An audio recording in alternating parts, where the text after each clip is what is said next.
Hi, everyone, and welcome to this episode of the All Things International podcast. Today, I am excited to be joined by Mel and Jonas, two graduate students at ODU, who will be sharing their personal international experiences and their aspirations for future global collaboration. Mel and Jonas, how are you guys? Hi. Hi, All right, so to start us off, could you guys introduce yourself to our listeners? Tell us a bit about your background, where you're from, and what you've been studying at ODU. thank you for having me here. My name is Jonas Bensah, and I'm originally from Ghana. I currently am pursuing my master's in international studies at ODU. Prior to that, I had my bachelor's in economics and philosophy from University of Ghana. After my bachelor's, I had the privilege to work with NGOs where I do developmental projects that aim to facilitate the development of communities, more especially with children in the deprived communities. It is that work that opened up my mind that there is something I can offer to the world by helping to solve challenges that exist in the world. And that is what brought me to ODU because I was looking out for a program that can open me up to the world where I can get such international experience and then be able to know how to position myself to achieve the dream I have conceived out of that experience. Okay, I'm Melissa Miller-Felton. I go by Mel, and I am originally from throughout Broward County, Florida, Fort Lauderdale, Pompano Beach. And so I joined the Navy when I was 18 years old. Oh, wow. And then I was in the Navy for 23 years. And after that, I had to decide, what do I want to do when I grow up? So I decided that I wanted to get into mental health. My last tour inspired me. I was a substance abuse counselor. And so that was a natural transition for me into the mental health field and then follow on independent practitioners. So that gave me a good start, good solid skills in terms of discipline, organization, working Yeah. with others from people's various backgrounds. At ODU, there was another student who is also a licensed therapist. We were working together at a psychiatric hospital. After a meeting one day, she said, "You should go back to school and get your PhD." And I was like, "I think I should." She's like, "But do it right away." And just randomly, I completed the application and talked to the director and got started. Great. So, what initially inspired you guys to pursue international studies? And how did you find your way to ODU's program specifically? As I mentioned earlier on, having worked with NGOs for some years, I developed that passion towards the development of human beings and communities as a whole. I got the motivation and the vision to be at a higher level where I can be contributing to policies and then research that will help solve challenges of the world. That actually pushed me to research on programs that can give me the opportunity to achieve these dreams. In my search, I landed on the GPRS program, Graduate Program International Studies at ODU, and I realized that it's a program that is very diverse. It's a program that does not only train people to be academia, but can also go into other fields after school. And so that actually gave me that motivation to come to ODU so that in case I'm not able to go into the academia, I still have the advantage of going to the NGO sector or the nonprofit where I'll be contributing my knowledge and skills towards solving such challenges. Well, in the Navy, I traveled quite a bit when I was deployed, and that changed my life. Even before, well, my first duty station was actually in Japan, Yokosuka, Oh. Japan. That right away, as a very young adult, I'm not even sure if I was an adult, chronologically, maybe, but behavior-wise, I was very much like still lost, trying to find myself. And then I get stationed in Japan, and it was such a culture shock for me. And I didn't leave the base for the full year that I was there. A whole year I didn't leave the base. And then I got to meet people from places I hadn't even heard of. And then so, I mean, I was from South Florida, so there's lots of diversity, but this Mm-hmm. was different diversity. And I was just intrigued about how people grew up, their stories, their background. And then as I traveled in the Navy, I started really getting interested in just the ways that we think across cultures, the way that we view our perspectives. And I think it really just opened up my aperture about Mm-hmm. life. And so I always loved to travel. My paternal grandmother, she traveled, she visited every state. And Oh, so wow. she kind of piqued my interest in that. The Navy just ignited it. Naturally, for me, I knew I wanted to continue doing clinical social work and working within mental health. But I was thought to myself, why I could really take this worldwide. This could be a global experience. How do I do that? So I started thinking about how I could do that. And then when I was approached by my colleague, she's like, I'm in international studies. And I hadn't thought about it for a way to sort of bridge my experiences. It was just, it seemed serendipitous, but it felt like fate. So why I Absolutely. ended up, yeah. Sounds like fate. And Jonas, you completed your undergrad in Ghana at the University of Ghana and studied both economics and philosophy. What led you to combine these two fields, and how do you think they've shaped your global mindset? Pursuing bachelor's in both economics and philosophy. Initially, when I went to the school, my plan was to major in economics because I wanted to work in a bank when I finished school. So that Mm, was my plan. But having taken some courses in philosophy, I realized that it's a very great course because it teaches you how to critically think about things, how to make your argument, and how mm-hmm. to convince people to accept what you are saying, backing whatever you are saying with evidence and all that. So I began to enjoy the course so much that I couldn't let it go. Economy is also teaching me how to think rigorously about economic policies, doing researches and all that. Philosophy was also helping me to approach that with a very critical mind. That really helped me, and I can boldly say that that course has shaped my thinking pattern. How, even in ordinary conversation with people, when I'm saying something, I want to look at it critically. I want to Mm-hmm. analyze it well to see whether what I'm saying is going to make sense to the people I'm even chatting with. So I am very glad I combined it with economics. And Mel, you've had the opportunity to travel extensively during your time in the Navy. How did those early global experiences shape your perspective on the cross-cultural work and global collaboration? It taught me to really think deeply about interactions with people, how I view issues, what access we have to resources, and really how we're really similar in lots of ways. The more I read transnational work, I'm just thinking about like, we're all facing similar issues. It looks different, but we could stand to learn from each other if we adopted different perspectives. Mm-hmm. And I think it makes me smarter to think cross-culturally, to interact and engage and collaborate with people across cultures. I think it makes me wiser. It makes it more fun. Is it fun? More fun? Funner? It makes it more fun for me. It really feels like soul food, for me when I interact with people. I'm definitely a certified extrovert, so it's quite natural, but I just think it makes me a better person. And I know your background's in social work, so do you have any plans to incorporate those skills into your work in international studies? And if so, how so? Well, people are often asking me how long I've been a social worker, and I say my whole life. I just went to school as a mere formality.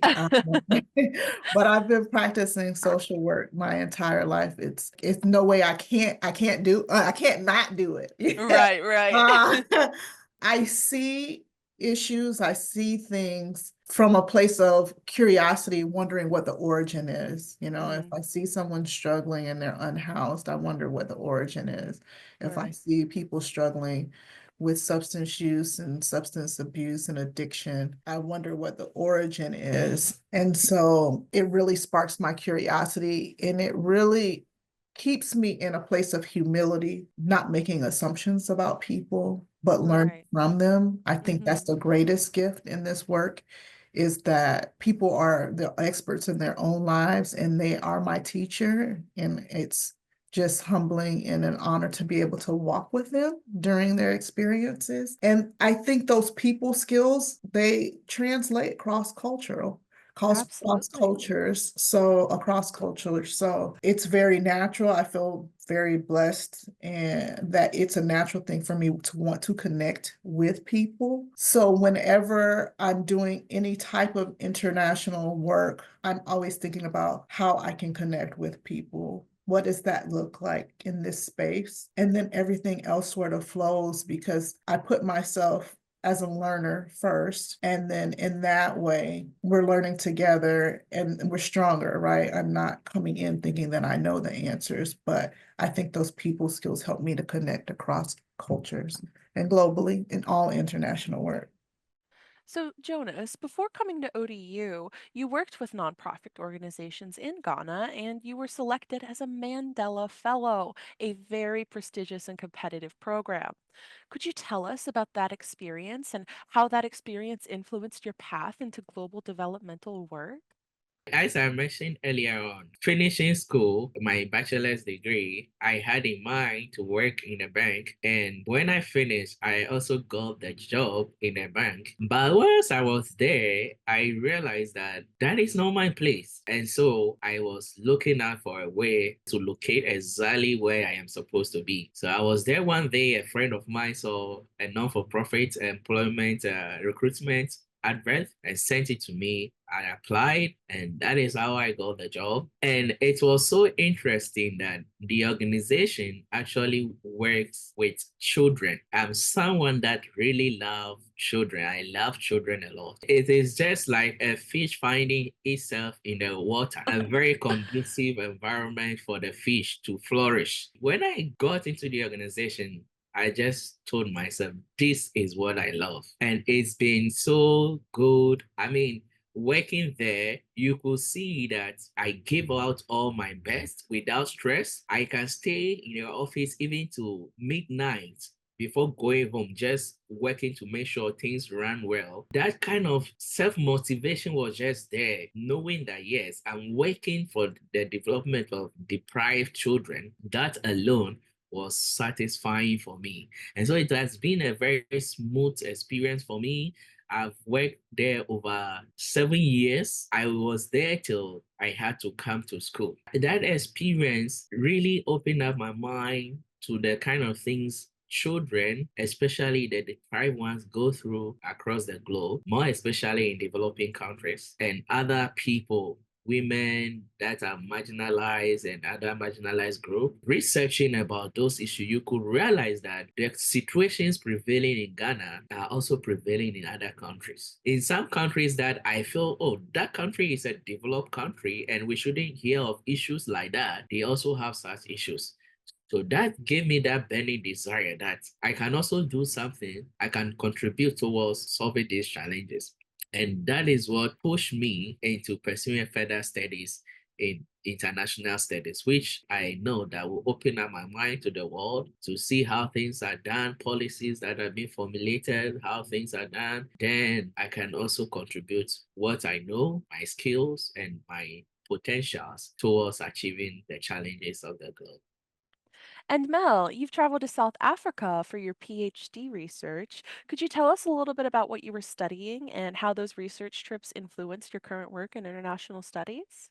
My work in South Africa was related to a grant project, Minerva, What's Missing, and the different methodologies that we use to explore the same question about women's safety and security in informal settlements Hmm. in the historically Black township of Kailicha. And so it was a large part of my dissertation work. We traveled there to understand how women navigate safety and security in this township because women are the community drivers of change for the most part in the context that we went in, I would say. And so we wanted to learn more about that, understand that. We were there for about 2.5 weeks to interview women. We used visual sociology, asking the women to pick up the camera and show us spaces and document spaces of insecurity, of places they felt that were safe, places they felt were unsafe, and to just collaborate together, co-producing knowledge, sharing knowledge, learning what's already working for them, and to just understand that phenomenon better. I read about this place and through local news media and different sources and scholarly and academic work I read for 2 years. And so when I went there, it lifted what I saw, like what I saw on those pages became life. And not all of them were portrayed like as I had imagined from what I read. But for me personally, it was a critical shift in my emerging scholarship, which made me realize that I'm a practitioner at heart. I have to touch my work. I have to be in my work. There's lots of Right. people who do not have to do that, and they're brilliant in their own right. For me personally, it really showed me my identity, or part of my identity, that I am in fact a practitioner and I have to be in the spaces that I research, and learning from a specific demographic and population. For me, that feels authentic. It feels ethical for me. Okay, guys, so let's dive into your recent virtual capacity building project. For those who might not be familiar, could you explain what it was and how it came together? With the project, capacity building actually came together by the Herpo Party, the International Collaboration Director. Yeah, I actually had a discussion with her, and we were thinking about how we can get this program rolled up. And fortunately for us, Mel, also my colleague Mel, came to mind, and Dr. Patty reached out to her and told her about what we are planning to do. And she said she can be of support, and she jumped in, and I mean, she just gave it all her best. Getting the professionals from the US to conduct the training, and she handled it with all passion and everything. Before I Oh, realized, yeah, she told me that the people are ready, so we are set to go. I was like, that was so wonderful. So that is how the program came together. So we had to work together to put the schedules together. We had a meeting on when we should carry out the the training, so that it will benefit most people in Ghana, bearing in mind the time differences. So that is how it came about. And so the training actually covers mental health issues. I oh, realized it's something that attention was not being, or is not being paid to until recently in Ghana. We thought that it is good we build a capacity of people, and these are people who work in such field. They meet these people on daily basis. Also, we also look at how you can break bad news to people. Some people, they don't know how to break a bad news to somebody, and they mm-hmm. maybe end up killing the person when the person is not supposed to die because of that news.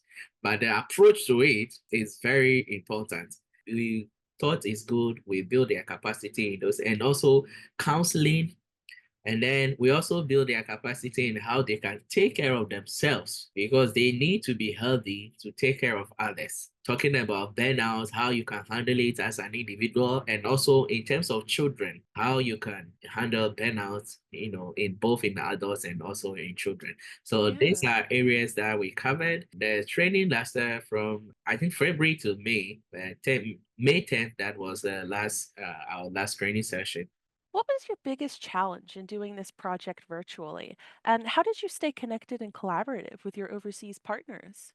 I think the virtual training went well, but the biggest challenge had to do with internet connectivity. Oh no. Yes, because for some time now, Ghana has been experiencing challenges with internet connectivity. Though the people joined, most of them could not put on their videos, because when they put on the video, it affects the connectivity. They are not able to stay on. But the good thing is that whilst the videos were off, they actually had a bit of good connectivity to stay on. So they were able to be very interactive. When they need to talk, they come in. Those that need to type in the chat box. They are able to put their questions and or their Mm, responses there.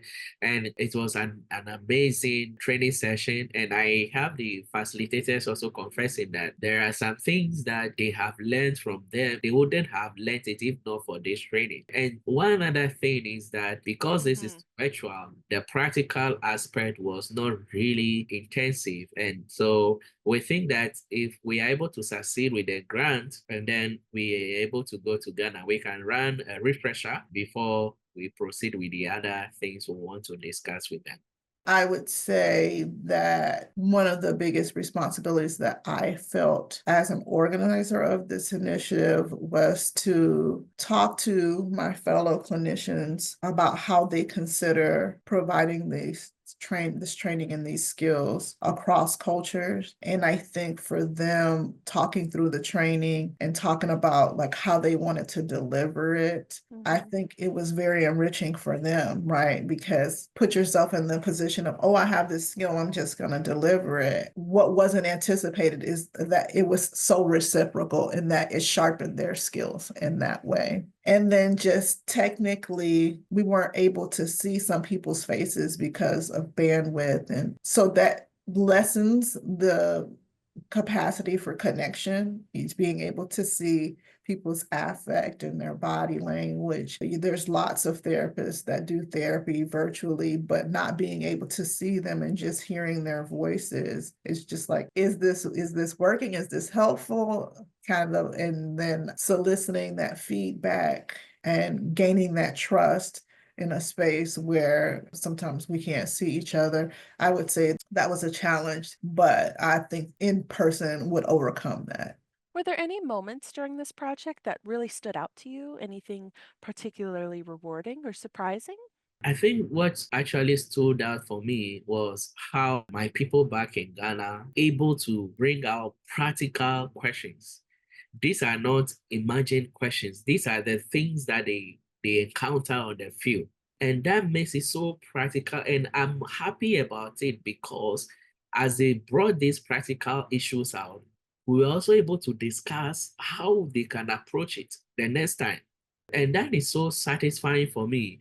And I was glad to hear from them after the training ended. They sent me messages telling me, thanking me and my team for putting the training together because it has really helped them a lot. They have really learned a lot because these are issues they encounter on the field and they just don't know how to go about it. That really, it really stood out for me. And I'm glad that this training happened and they are able to pick something from it.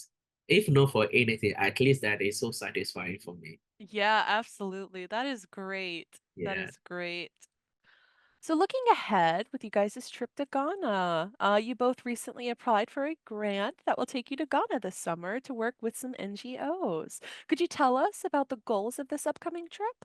So this is a grant that is offered to Mandela Washington Fellows or alumni of the Mandela Washington Fellowship. The Department of State made this grant available for those who participated in the fellowship, the alumni, to collaborate with other internationals, like in the US. The professionals from the US, you collaborate with them to carry out a project in your country. So our project that we want to do is that having been in the NGO field for some time, I realized there are challenges. And even for those that are not in the NGO sector, but working in the health related fields, there are challenges when it comes to certain practices. Looking at it, I thought of what we can do in terms of collaborating with ODU. We happen to come together to put this project together where we want to build their capacity in the areas that they are lacking that knowledge and skill. We also want to see how we can support the girl child in Ghana because one of the major difficulties or challenges of female in the schools is when they are experiencing their period. Some of them don't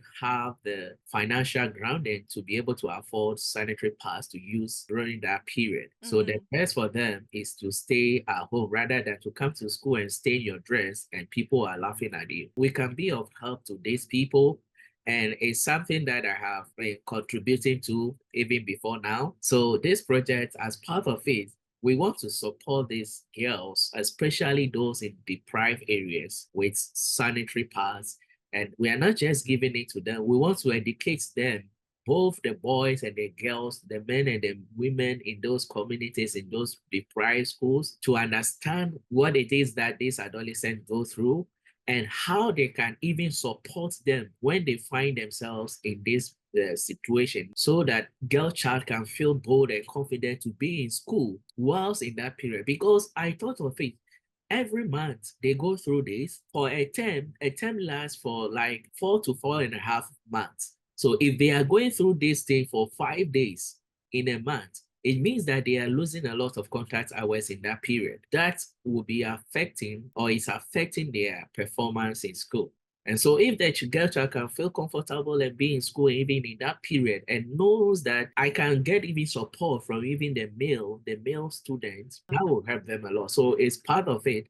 And as part of the project too, we want to see how together with ODU, we can create that kind of exchange program where they can come here, for some experiences, or ODU's faculty and student can go to Ghana. So these are the components of the project, and we are looking forward to explore other things. We are also looking at how we can get some students from the US here or ODU to intern with local NGOs in Ghana, providing their expertise to them, whilst they also learn about what they are doing in Ghana. I think it's important to see that it's not just a girl's issue, right? Like Right. if girls are missing school, it's everybody's issue. But if we separate this issue out by gender, then it's like, well, it doesn't impact me. Like, what am I supposed to do about it?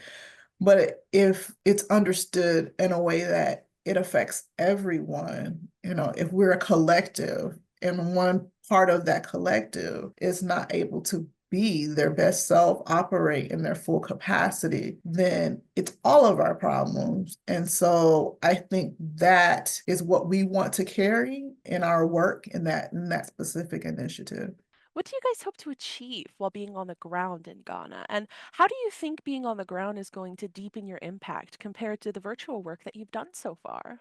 I don't know that it deepens it, because I think that each medium has a way of making a particular impact. I may be able to reach more people virtually. I can't get to everyone on the ground, because we're not just going in there and saying, hey, I have these research questions that I want to do. There's relationship building, there's trust building, there's observation, there's so much more. But for me, when I'm on the ground, when I'm doing work in the field, it gives me a more complete picture. I feel like it's closer to whole than not, because there Gotcha. are some things that I may have just imagined to be a certain way, and seeing them, being there and understanding them are different. And then I put myself in a position, as I said before, that I'm a learner first. And Hmm. so I can ask these questions and I can be corrected, and people can,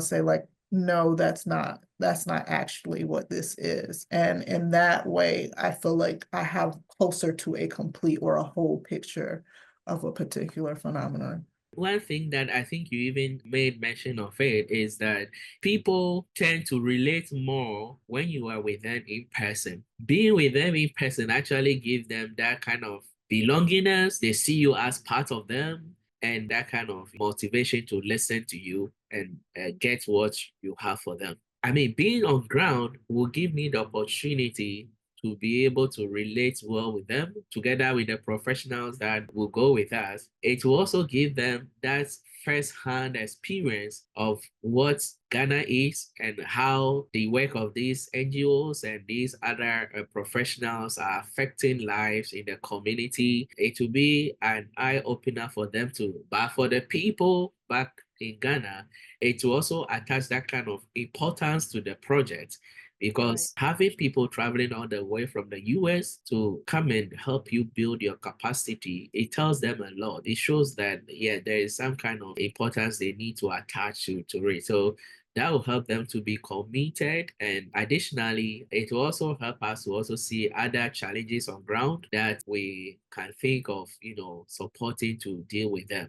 And that is why I think the in-person will offer us a lot of opportunities to really drive the impact home better.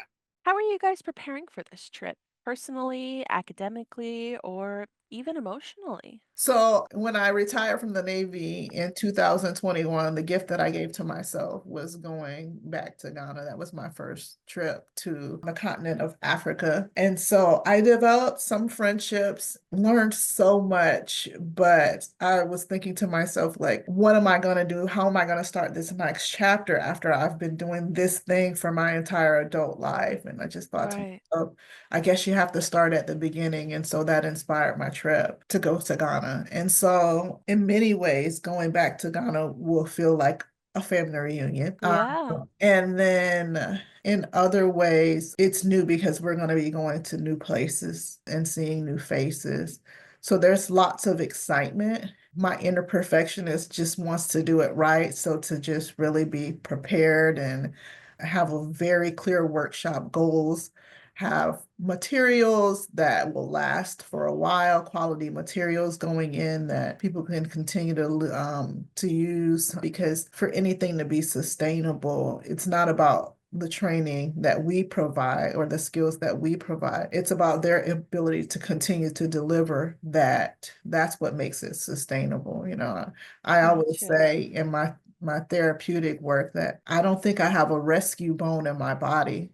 I believe almost everybody has the capacity to live up to their highest self. I think it would be arrogant of me to see myself as someone that's the sole like link in a chain. So I'm just really thinking about sustainability and how this can continue to work when I come back home. And so that's really the bulk of what I'm thinking about in terms of my preparation. I'm also thinking about ways that we can continue to connect, putting things in place where we're holding each other accountable so that we can continue to grow. So I guess sustainability is the number one thing on my mind in preparation. And Jonas, since you used to live in Ghana, what are you most excited about returning to? Is there any specific place, memory, or organization that you're eager to reconnect with?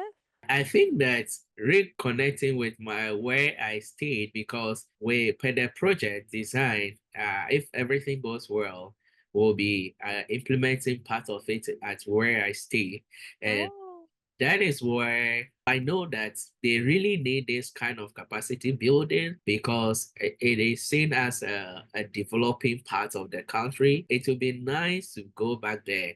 That is not where I'm coming from. I'm from the south, but I used to work in the north. But uh-huh. I just love the place. And if you ask me why, it is just because there are needs there that I am meeting. There are lives there that I am touching. Yes, so I see my contribution there making more impact than remaining in the city somewhere where my impact might not be really felt. It would be a great joy to go back home. I call it my home, my second hometown. It'd Oh. be a great joy to go back there, connecting with people, they hearing that, oh, I'm back here to also support, build capacity of people so that they can also serve the community well. That would be a great job. And have either of you faced cultural challenges while working on international projects, virtually or in person? And if so, how did you navigate those? It's hard for me to think of something like that was particularly challenging because life is gonna life, and I fully expect that to happen Yeah, every time. absolutely. So it doesn't stick in my mind as a particular challenge. When we were doing field work, we made some connections and they didn't come through in the way that we anticipated. But then we met other people and it just felt like that connection was so organic and it should have been part of the plan all along, right? So Aw. I think things happen, but it rarely resonates in my mind as a challenge because I fully expect things not to be perfect. I mean, we're human beings. I would say there are times when I had a misstep and then I immediately ask, like, how I can make this better or how I can correct this. But I don't hold on to it. I give myself that grace that when I have a misstep, that my intentions are good. I'm trying to be kind and I'm seeking out correction in those moments. So in that way, I don't I haven't had a particular challenge that resonates with me as something that wasn't correctable, but it was just part of the experience, part of the story. Yeah. You take it as a chance to learn and not a chance to like dwell on it, you know? Right, right. So far, so good.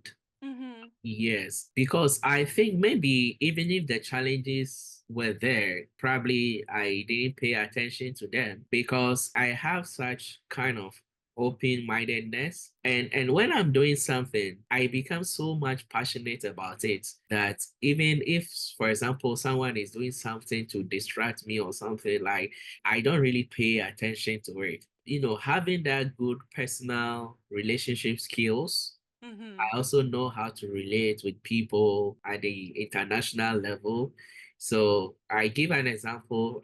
I happened to work do an internship in the summer last year, and I had to lead people from the US. Oh. Yes, on a project. And I mean, well, you might feel that, well, this is an international person. Why is he the one leading us? Those kind of things. You Yeah, know, there's always those people. exactly. Yeah, but I mean, I have open mind. So like Mm-hmm. whilst those kind of things were going on, but I was not bothered. I rather found a way of harnessing them together for us to work together. And at the end of the day, they love it that I was leading them to accomplish that task because of the intercultural strategies that I put in place to Yeah. for them to feel that we are in a team and we are working together. In what ways has working with different cultures helped you guys grow, not just academically, but personally? Well, first of all, it's made me a darn good cook. Absolutely. Definitely a foodie. Definitely like one of the number one ways to connect with people is through food. Absolutely. So it's done that, but it's just felt like soul work. It just every time I travel, every time I connect with different people, it opens up a curiosity in me. It feels like soul food. I just keep Yeah. going back to that. It creates an interest, it creates passion, creates knowledge seeking. It amazes me that I'm able to think of issues in ways that I never imagined. It just feels like such a gift every single time. I just don't think there's an area that I haven't grown in doing cross-cultural work. But I would say academically, I have really started to root myself in the knowledge and belief that lived experience is a valid form of knowledge. Yeah. And gleaning on that sort of epistemology is something that I think I bring to the academic table with justification, with solid conviction, based on what I continue to learn in the field and continue to learn in spaces as a practitioner. I really like what you said. I'm gonna quote you on that. Lived experience is a valid form of knowledge. I think that's a very good point.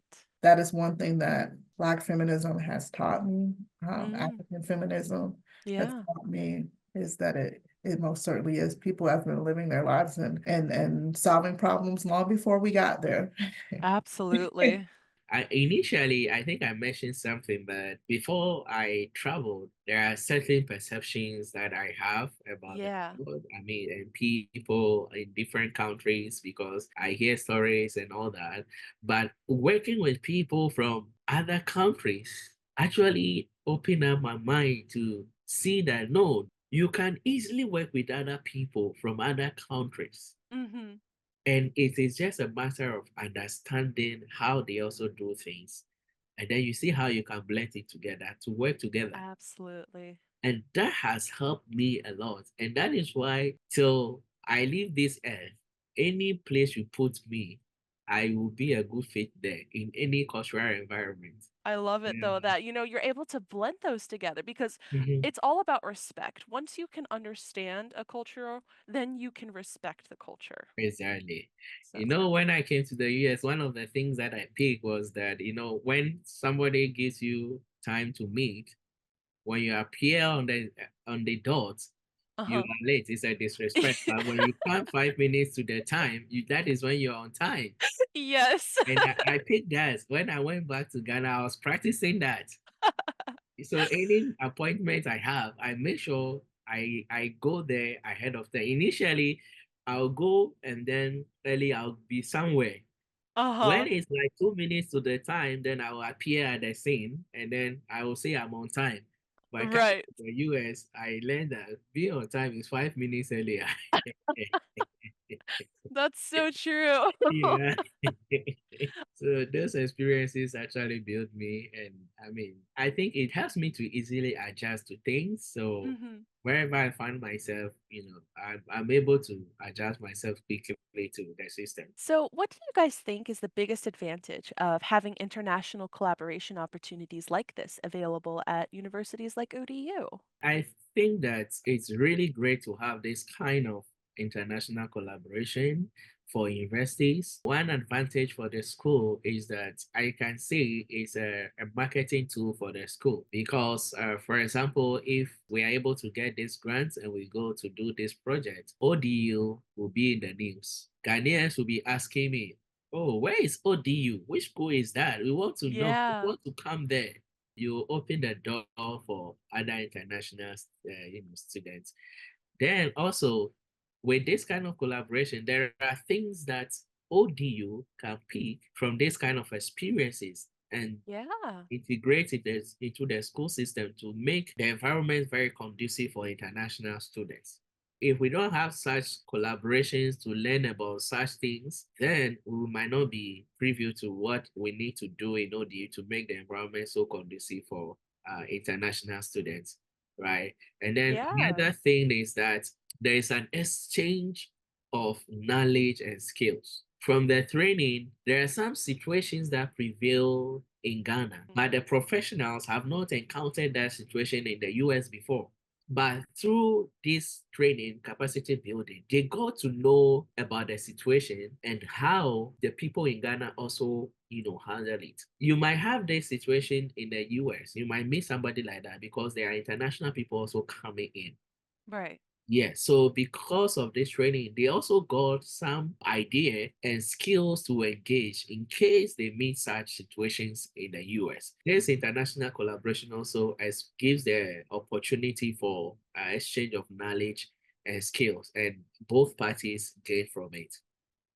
Yeah, it allows for, a party that hasn't experienced that yet to be Mhm. prepared to experience it in their Exactly. own area so that, Exactly. if that happens to them, they're not going to be lost. Now they'll be like, oh, well, this happened over here. Mhm. So I know how to handle that because it's the same situation. Yeah, yeah. That's great. That's Mhm. great. I think it makes people better. I just think the more we're exposed to, the more we consider in problem solving, in how we treat each other and how we interact with each other. I think it makes us better. Like, Hmm. who is better doing the same thing, being around the same people in the same area for their whole lives? Like, I just think it broadens us. It really shows us things about ourselves. And opportunities like this at ODU, first of all, are amazing. Just to be able to collaborate in these spaces with people. But I think it's an opportunity to showcase our humanity more and more and more, right? Because all of these things that we do across disciplines, they affect people. And I think Yeah. if we're all thinking about how this issue, how our solutions, how what we're researching affects people, it's just going to make us stronger. And the wider we think about this across cultures, I mean, how can we not win? It's just a winning formula. Right. How has this international work shaped you guys' understanding of what academia can do outside of classrooms? I think that coming to do further studies, especially doing masters and going to PhD, people feel like if you are going to that level, then you are becoming just an academia. But coming into the international studies program at ODU actually taught me to know that no, you can be an academia, you can be a professor, you can be an instructor, can be a Hmm. researcher and still be doing other things. You can also own a non-for-profit. A professor can even have a hospital. That opened my mind so much that yes, I can be in academic and still be doing other stuff out there. I was just talking to one of my mentors the other day as I was writing and about citing sources and who those sources are and where this knowledge is produced. I don't want to say I have radical beliefs, but I have some convictions about the way work from the global north, from developed countries, from the West, sort of create this standard for what academia is like and should be. So I think doing more work outside of the classroom in these spaces often challenges us, as I said before, to accept for ourselves what we think is our valid sources of knowledge, how we can help to legitimize these other spaces of knowledge creation. I just think it's vitally important to explore this with the intention that we open ourselves up to looking at education from other perspectives and finding it legitimate and not trying to cram it into what we believe is our scientific method or what, this canonization process of knowledge and how we come by legitimizing people's work. I think it creates opportunities to create that doubt. Yeah. Actually, I think that's what solid science and knowledge building is about, right? And knowledge creation is about is that doubt. Like maybe what I have been taught or what I do think, maybe that's not accurate. And I think that's how we come closer to each other, is creating that doubt. So I think that's what those spaces do outside of the classroom. What have these experiences taught you about the power of knowledge sharing across borders? So sometimes people feel that when they have knowledge and they are sharing it, they are making someone better than themselves, forgetting that the person you are sharing the knowledge with also have something you might not know, because we all don't know it all, right? Yeah, so that is something that I have identified early enough, because I realized that when I make myself available to teach people, I rather end up learning something from them, because we all don't know it all. Whatever you have, when you share, you also get something from the person you are sharing with. And Yeah. so sharing your knowledge and skills outside Ghana also gives you the opportunity to learn from other countries. That is the essence of sharing, more especially because Ghana, as a developing country, has a lot to even learn from other countries. As we network, help people share this information with people, we also learn from them. Sometimes you might be doing some capacity building, training, and the things that you have even not thought of. A participant in the training will ask a question or will open your mind to those areas. And you'll be like, oh, so this side is also there. I've never looked at things like that before. Right. And then from there, your eyes are open to it. From those experiences, I realized that it is just good to share knowledge across. And the example I Absolutely. cited from our capacity building, these are professionals who have even served in the army for long, and they are now out and practicing on their own, and they have seen a lot. They have been to countries, but there are things that they pick from the people that they have never, encountered before. And Right. that is the essence of knowledge sharing. If they have not agreed to be on this thing to do this capacity building, they might not have, gotten that, right? Right. So that alone showcase why, the importance of knowledge sharing across borders.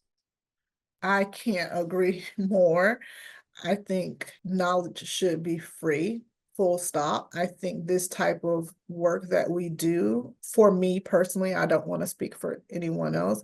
I feel like it's definitely my reasonable rent for occupying space on this earth.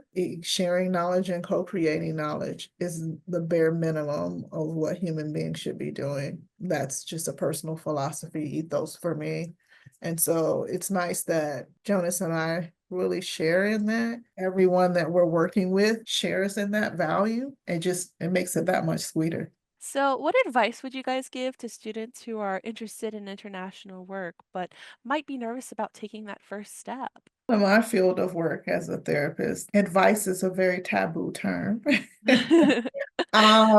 So I typically don't give advice to people, but what I would say is that for me, like other feelings, fear, anxiety, we've sort of bastardized them, but our Mm, feelings inform us. And if we listen to them, they're trying to tell us something. Fear's function, anxiety's function is to make sure that we're prepared. We have been told something or we've been experienced something. So there's that apprehension to do the thing, right?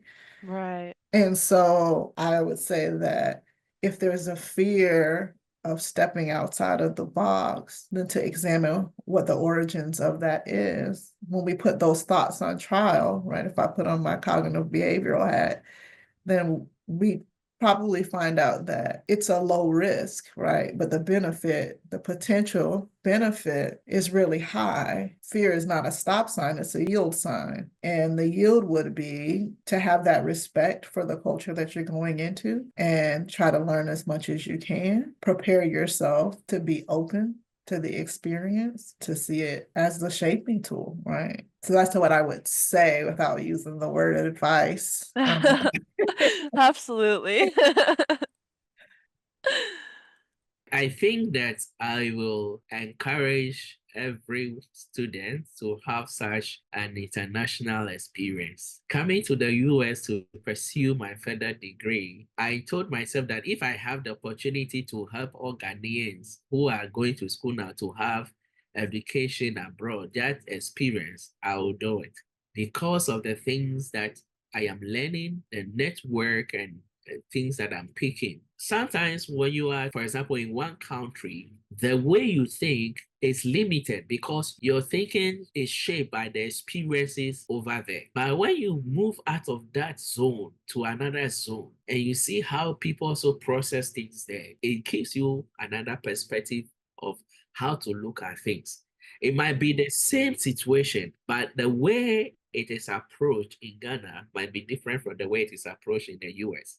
Right. So it is good for every student or everyone to have that international experience. All I would say is that don't be nervous. It's just a matter of knowing what you are going to do, why you are going there, and be open-minded Yes. and be open-minded, and then you will be fine. People should not be students and people who are interested in having this international experience. Don't be nervous. I know how it can feel like going to a new place where you've never been before. You don't Mm-hmm. know how you'll be received and all that. But when you get there and you are of yourself and you are receptive to the people and the people are also receptive to you, you will be fine. You'll have an amazing time. I see a lot of foreigners coming to Ghana and you meet them and they were like, they don't want to leave Ghana anymore. Oh, Want to be there. Yeah, I know some foreigners who came on a mission and they remain there, even they are still there till there. So oh, now, that's yeah, great. yeah, yeah. So it's a good experience. So I will encourage every student or anyone interested in is having that international experience to go for it. All right, and we are coming to the end of the podcast. One more question for you guys, though. Do you guys have any final thoughts or hopes for the future, either personally, professionally, or globally? Personally, I have conceived that vision of being in a leadership position where I'm contributing to policies that affect the globe. That is one of my visions for life. And I am glad that I'm doing this program because this program is really training me to get to that vision together. And so it is one of my passion. I really want to contribute my quota to the development of the globe. I really want to do that. And I believe that the steps I'm taking will gradually take me there, where Absolutely. research-wise I'm contributing, policy-wise I'm contributing, and whether I find myself in the academia or not, all I'm doing is that I am contributing to the development of the globe and, you know, solving issues. I hope to do all the cool things. Oh, yeah. I just hope to do it all and continue to be inspired to do the work and continue to have the sort of conviction to continue to promote what my values are, which are like knowledge should be free. I hope to have more opportunities to do just that. Absolutely. Well, thank you so much for joining us today on the podcast. I really appreciate you telling me about your experiences, and I'm sure the audience does as well. Thank you. Thank you for your time and your questions. They are really intriguing, and thank you very much. Thank you, Lena. You are just the perfect, most hospitable host. So I really appreciate you helping me to be comfortable and preparing for that. So I'm looking forward to it.